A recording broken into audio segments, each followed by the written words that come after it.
कहानी है फातिमा और उसके बेटे नाजिम की, जो कि बहुत ही गरीब थे। फातिमा लोगों के घरों में काम करके अपना गुजर बसर किया करती थी। उसी गांव में एक अब्दुल्ला चाचा थे, जो गांव में सबसे अमीर थे। फातिमा उन्हीं के घर पर काम किया करती थी। एक दिन की बात है, अब्दुल्ला चाचा के घर बकरा आता है। नाजिम उस बकरे को देखता है और बकरे से खेलने लगता है। तभी अब्दुल्ला चाचा का लड़का कासिम आ जाता है। चल हट मेरे बकरे के पास से, ये तेरी औकात से बाहर है। तुम गरीब इसे छू भी नहीं सकते। कभी देखा है ऐसा बकरा? सपने में भी मत सोचना ऐसा बकरा लेने की, तुम्हारी औकात से बाहर है। फातिमा दूर से सब कुछ देख रही होती है। अपने बेटे को अपने पास बुलाती है। बेटे यहाँ आओ। जी अम्मी। हम बकरा कब लेकर आएंगे? बेटा एक दिन जरूर लेकर आएंगे हम भी बकरा। नाजिम जानता था कि उसकी माँ कभी बकरा नहीं ला पाएगी, क्योंकि 2 वक्त की रोटी का भी जुगाड़ जैसे तैसे हो पाता था। कुछ दिन ऐसे ही बीत जाते हैं। बेटा नाजिम जाओ मस्जिद पारा पढ़ने। ठीक है अम्मी जान, मैं जाता हूँ। नाजिम पारा पढ़ने मस्जिद चला जाता है। इमाम साहब नाजिम से कहते हैं, नजीम बेटा आप इतने उदास क्यों हो?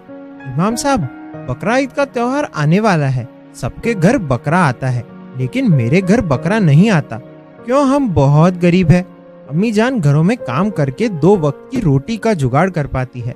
नजीम बेटा उदास मत हो, अल्लाह सब जानने वाला है। वो गरीबों का हाल जानने वाला है, उसकी रहमत सबके लिए है। इमाम साहब हमारे यहाँ तो कुर्बानी का गोश्त भी नहीं आता। कोई नहीं, इस बार तुम मेरे पास आ जाना, मैं आपको ढेर सारा गोश्त दूंगा, फिर आप उसकी बिरयानी बनाकर खाना, अल्लाह का शुक्र अदा करना, ठीक है? या मेरे अल्लाह इन गरीबों पर भी अपनी रहमत बरसा। एक दिन फातिमा काम कर रही होती है रोज की तरह। तभी सेठ जी आते हैं। सेठ जी बकरा ईद का त्योहार आने वाला है। तो मैं क्या करूं? कुछ पैसे मिल जाते तो मैं अपने बच्चे के लिए कपड़े बनवा लेती। बकरा ईद का त्योहार तुझ जैसे गरीबों के लिए नहीं है, अमीरों के लिए है। चल जा यहाँ से, कोई पैसे वैसे नहीं मिलेंगे। पहले से एक तो काम सही तरीके से नहीं करते हो, तनख्वाह पहले से मांग लेते हो। जाओ अपना काम करो। फातिमा उदास मन से चली जाती है और रात भर यह सोचती है कि ईद के त्योहार पर भी उसे मायूसी देखने को मिलेगी। अम्मी जान आप इतना उदास क्यों हैं? कुछ नहीं मेरे बेटे, बस अपने नसीब को कोसती हूँ मैं। तेरे लिए कुछ भी नहीं कर पाती। तेरे अब्बू जिंदा होते तो तुम्हें ये दिन देखने को ना मिलते जो मेरी वजह से देखने को मिल रहे हैं। या अल्लाह हम गरीबों पर अपनी रहमत फरमा। अम्मी जान आप उदास मत होया करिए, मैं आपसे कुछ नहीं मांगूंगा, ना ही कपड़े ना ही खिलौने। अगले दिन गांव के सभी लड़के अपना बकरा लेकर घूमते हैं, जो अच्छे अच्छे पोशाक पहने हुए होते हैं। बकरे हर तरह के थे। नाजिम उन लोगों को हसरत भरी निगाहों से देखता है, सोचता है कि काश मेरे पास भी एक बकरा होता। और नाजिम हाथ उठाकर अल्लाह से दुआ करता है, या मेरे अल्लाह, क्या मेरे पास कभी मेरा बकरा नहीं होगा जो तेरी राह में कुर्बानी दे सकूं? मुझे भी एक बकरा चाहिए। अपनी रहमत की बारिश हम गरीबों पर भी कर दे मेरे मालिक, मुझे भी एक बकरा दिला दे मेरे मालिक। तभी नाजिम रोते हुए रास्ते से जाता है। उसे एक पत्थर से ठोकर लग जाती है और काफी चोट आती है। वह देखता है कि उस पत्थर के नीचे एक सोने की अंगूठी होती है, जो बहुत चमक रही होती है। नाजिम उसे देखकर बहुत खुश हो जाता है और जल्दी से अपने घर जाता है। अम्मी जान कहाँ हो? जल्दी आओ। क्या हुआ बेटा? अम्मी जान देखो मुझे क्या मिला है। यह तो एक सोने की अंगूठी है, कहीं तुमने चोरी तो नहीं की? नहीं अम्मी जान, हम गरीब जरूर है।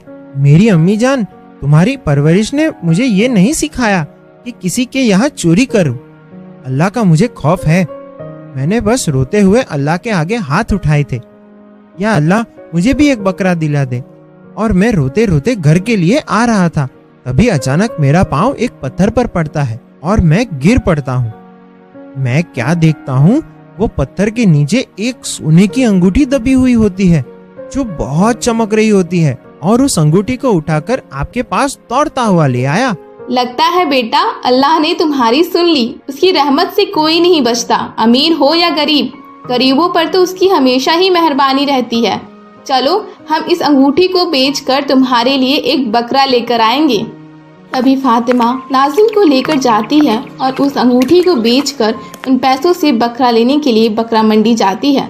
वहाँ खूब सारे बकरे होते हैं। अम्मी जान, मुझे भी ये वाला बकरा लेना है। ये देखो कितना सुंदर बकरा है। भैया यह बकरा कितने का दिया? ये बकरा 20,000 का है। ठीक है, आप हमें दे दीजिए। फातिमा और नाजिम घर पर बकरे को लेकर आते हैं। नाजिम उस बकरे के साथ खूब खेलता है, उसे हरे हरे पत्ते खिलाता है। देखो अम्मी जान, ये कितना समझदार है। ये तो मेरा कहना ही मानता है। लगता है कि मैंने इसे बचपन से ही पाला हो। ठीक है, हम एक छोटा सा बकरी का बच्चा लाएंगे। उसे पालना और बड़ा करना ठीक है। बकरा ईद का दिन नजदीक आ जाता है। मुझे बहुत रोना आ रहा है। अम्मी जान, मुझे इससे प्यार हो गया है। इसके बिना मेरा जी कैसे लगेगा? कोई नहीं बेटा, अल्लाह के घर जाकर यह बहुत खुश रहेगा। वहाँ ये अकेला थोड़ी होगा, वहाँ तो लाखों इसके दोस्त होंगे। सच अम्मी जान? चलो अब अपने प्यारे बकरे को अलविदा कहो, इसके जाने का वक्त हो गया। अल्लाह ताला मेरे बच्चे की प्यारी चीज की कुर्बानी को कबूल फरमा। वह दोनों बकरे को अल्लाह की राह में कुर्बान कर देते हैं और अल्लाह से दुआ करते हैं कि जैसे हमारी मदद की है वैसे ही हर गरीब की अल्लाह ताला तू मदद करना और अपनी रहमत की बारिश हर गरीब पर करते रहना। यह कहानी है बाबरपुर गांव में रहने वाले एक मजदूर की। जमाल के घर में उसकी बीवी जीनत और 4 बच्चे सबा, जहीर, सोनी और रूही रहते थे। वो लोग बहुत गरीब थे। एक दिन सुबह जमाल अपनी मील जाता है। मील पहुंचकर जमाल को मील का मालिक अनवर बुलाता है और कहता है, जमाल चाचा, अब आप अपना हिसाब करवा लीजिए। क्यों मालिक, मुझसे कोई गलती हो गई है क्या? ऐसी बात नहीं है, हमारी मील बहुत घाटे में चल रही है।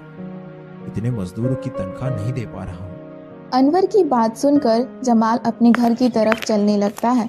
रास्ते में जाते हुए जमाल को बच्चों के स्कूल के शिक्षक मिल जाते हैं, जो कहते हैं, जमाल साहब, आपने बच्चों की फीस 5 महीने से नहीं भरी है। अगर आपने अगले 1 हफ्ते में फीस नहीं भरी तो हमें आपके बच्चों को स्कूल से निकालना होगा। जी, मैं जल्द से जल्द फीस जमा करवा दूंगा। अगले दिन जमाल को जो पैसे अनवर ने दिए होते हैं वह उन पैसों को स्कूल में जमा कर देता है। फीस जमा करने के बाद जमाल अपने घर जाता है और अपनी बेटी से पानी मांगकर पीता है। पानी पीने के बाद जीनत उससे कहती है, क्या हुआ, आप कुछ परेशान लग रहे हैं। जीनत की बात सुनकर जमाल उसे सारी कहानी बताता है। या अल्लाह, ये क्या हो गया? 2 दिन बाद तो रमजान भी शुरू है। अब हमारे घर का खर्चा कैसे चलेगा? तभी जमाल की सबसे छोटी बेटी रूही और बेटा जहीर आकर कहते हैं, अब्बा रमजान आ रहा है, आप फल लेकर आना। हाँ अब्बा, बहुत दिन हो गए हैं फल खाए हुए। हाँ इंशाअल्लाह, ठीक है। अगले दिन रमजान का चांद दिखता है। चांद को देखकर बच्चे बहुत खुश हो जाते हैं और रूही कहती है, अब तो खाने के लिए बहुत सारे फल मिलेंगे। अब सहरी का वक्त हो जाता है। जमाल के पास इतने पैसे भी नहीं थे कि वो दूध खरीद पाता। वे सब रात का बचा हुआ खाना खाकर रोजा रखते हैं। अब इफ्तार का वक्त होता है। जमाल की सबसे बड़ी बेटी कुछ दाल चावल बनाती है। तभी रूही कहती है, अम्मी थोड़ा सा शरबत भी बना लो, मैं पड़ोस की खाला से बर्फ लेकर आती हूँ। ये कहकर रूही पड़ोस वाली खाला से बर्फ लेने चली जाती है और खाला का दरवाजा खटखटाती है। खाला दरवाजा खोलती हैं तो रूही कहती है, खाला थोड़ी सी बर्फ मिलेगी, हमें रोजा खोलना है। तुम लोग तो रमजान में हर साल बर्फ मांगने आ जाते हो। ये सुनकर रूही जाने लगती है। तभी पीछे से खाला उसे आवाज लगाती हैं और कहती हैं, ये लो, आज ले जाओ पर दोबारा मत आना। रूही उनसे बर्फ लेकर अपने घर चली जाती है और सब मिलकर रोजा खोलते हैं। अगले दिन सबा रूही से कहती है, जाओ रूही, खाला से बर्फ ले आओ। मैं नहीं जाऊंगी, कल भी खाला ने मुझे बहुत बात बोली थी। फिर रूही जीनत से कहती है, अम्मी जब मैं कल खाला से बर्फ मांगने गई थी तब मैंने देखा उनके दस्तरखाने पे बहुत सारी चीजें थी। अम्मी, हम कब खाएंगे वो चीजें? बेटा अल्लाह से दुआ करो, हम भी एक दिन जरूर खाएंगे। ऐसे ही 7 रोजे गुजर जाते हैं। एक दिन जहीर आकर जमाल से कहता है, अब्बा, आज मैं अपने कुछ दोस्तों के साथ बाजार गया था। वहाँ पर बहुत भीड़ थी। बाजार में तरह तरह के फल थे। अब 7 रोजे गुजर गए हैं और हमने अभी तक सिर्फ खजूर से रोजा इफ्तार किया है। आज आपको फल लाने होंगे, वरना मैं आज रोजा नहीं इफ्तार करूँगा। ठीक है बेटा, मैं आज ले आऊँगा।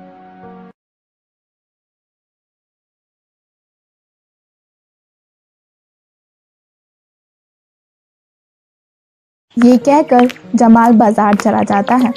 जब जमाल अपनी जेब में हाथ डालता है तो वह देखता है कि उसके पास सिर्फ 50 रुपए होते हैं। तभी जमाल एक फल वाले से सेब के दाम पूछता है तो फल वाला कहता है, ये सेब 200 रुपए के हैं और ये वाले 300 रुपए किलो। जमाल फल वाले को 50 रुपए देता है और कहता है, इसमें जितने सेब आए मुझे दे दो। 50 रुपए? 50 रुपए में तो बस 1-2 सेब ही आएंगे। फल वाले की बात सुन के जमाल अपने मन में सोचता है, 1-2 सेब में क्या होगा। ये सोचते हुए जमाल की नजर खराब फलों की टोकरी पर पड़ती है और जमाल कहता है, भाई, आप ये 50 रुपए ले लो और मुझे उस टोकरी के फल दे दो। पर ये तो मैंने अपने जानवरों के लिए रखे हैं। कोई बात नहीं भाई, आप मुझे वही दे दो।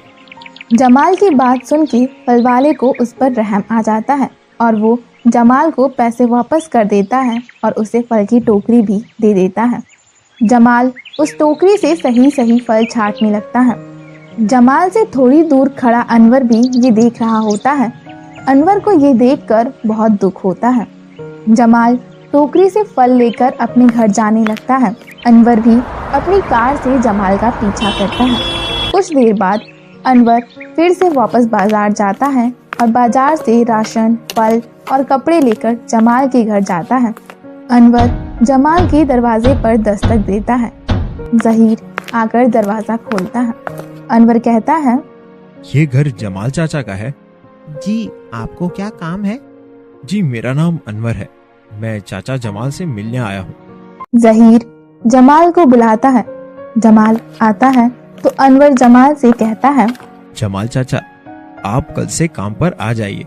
जमाल अनवर को बहुत दुआ देता है। अनवर अपने घर चला जाता है। घर पहुंचकर अनवर अपनी बीवी रूबी से कहता है, रूबी, आज दिल में कुछ ठंडक सी पड़ी। क्यों, क्या हुआ? अल्लाह जो करता है अच्छा ही करता है। तभी अनवर के पास एक फोन आता है। अरे, ये किसका फोन है? फोन पर बात करने के बाद अनवर बहुत खुश हो जाता है। क्या हुआ, आप इतने खुश क्यों हो गए? रूबी, पिछले 2 महीने से मेरी 20 लाख की डील रुकी थी, वो आज हो गई और 20 लाख रुपए मेरे खाते में भी आ गए। जिसको सुनकर वो दोनों भी बहुत खुश हो जाते हैं। अगर हमारी कहानी अच्छी लगे तो लाइक करें, शेयर करें और सब्सक्राइब करें।